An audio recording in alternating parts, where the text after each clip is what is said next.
ಸ್ನೇಹಿತರೆ, ಸ್ವಾಗತ ಸುಸ್ವಾಗತ.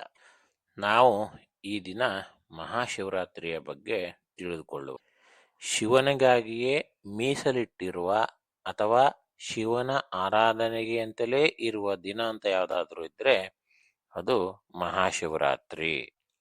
ಹಿಂದೂಗಳು ಪ್ರಮುಖವಾಗಿ ಆಚರಿಸಲ್ಪಡುವ ಹಬ್ಬಗಳಲ್ಲಿ ಈ ಹಬ್ಬವು ಕೂಡ ಒಂದಾಗಿದೆ. ಈ ಹಬ್ಬವನ್ನ ಮಾಘ ಮಾಸದ ಬಹುಳ ಚತುರ್ದಶಿ ದಿವಸದಂದು ಆಚರಿಸಲಾಗ್ತದೆ. ಇದೇ ದಿನ ಶಿವನು ಪಾರ್ವತಿಯನ್ನ ವಿವಾಹ ಆದ ಅಂತೇಳಿ ಕೂಡ ಹೇಳ್ತಾರೆ.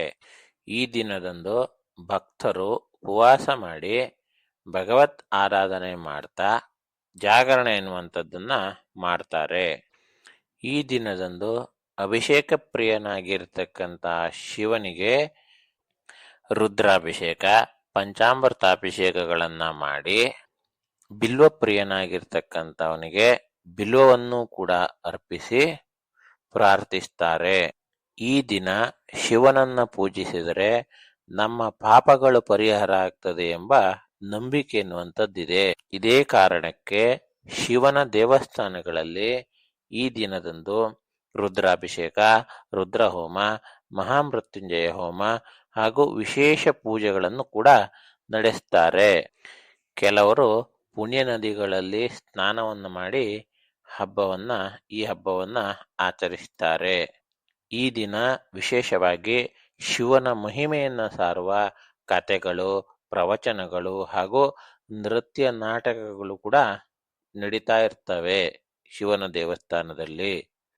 ಇನ್ನು ಉಪವಾಸ ಮಾಡಿ ಜಾಗರಣೆ ಮಾಡುವವರು ಆಯಾಮ ಪೂಜೆಗಳನ್ನ ಮಾಡಬೇಕು ಅಂತೇಳಿ ಹೇಳ್ತಾರೆ.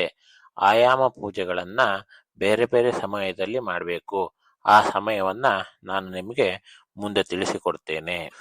ಮತ್ತು ಯಾವ ರೀತಿಯಾಗಿ ಆರಾಧನೆ ಮಾಡಬೇಕು ಅನ್ನುವಂಥದ್ದನ್ನು ಕೂಡ ನಾನು ನಿಮಗೆ ಮುಂದೆ ತಿಳಿಸಿಕೊಡ್ತೇನೆ. ಸ್ನೇಹಿತರೆ, ನೀವಿನ್ನೂ ನಮ್ಮ ಚಾನಲನ್ನು ಮೊದಲೇ ಸಾರಿ ನೋಡ್ತಾ ಇದ್ರೆ ದಯವಿಟ್ಟು ಸಬ್ಸ್ಕ್ರೈಬ್ ಮಾಡ್ಕೊಳ್ಳಿ.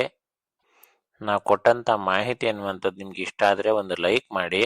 ನಿಮಗೇನಾದರೂ ಮಾಹಿತಿ ಬೇಕಂತಂದರೆ ಕಾಮೆಂಟ್ ಮಾಡಿ. ನಿಮ್ಮವರಿಗೂ ಮಾಹಿತಿ ತಲುಪಿಸಬೇಕು ಅನ್ನೋ ಥರ ಇದ್ದರೆ ಶೇರ್ ಮಾಡಿ. ಧನ್ಯವಾದ.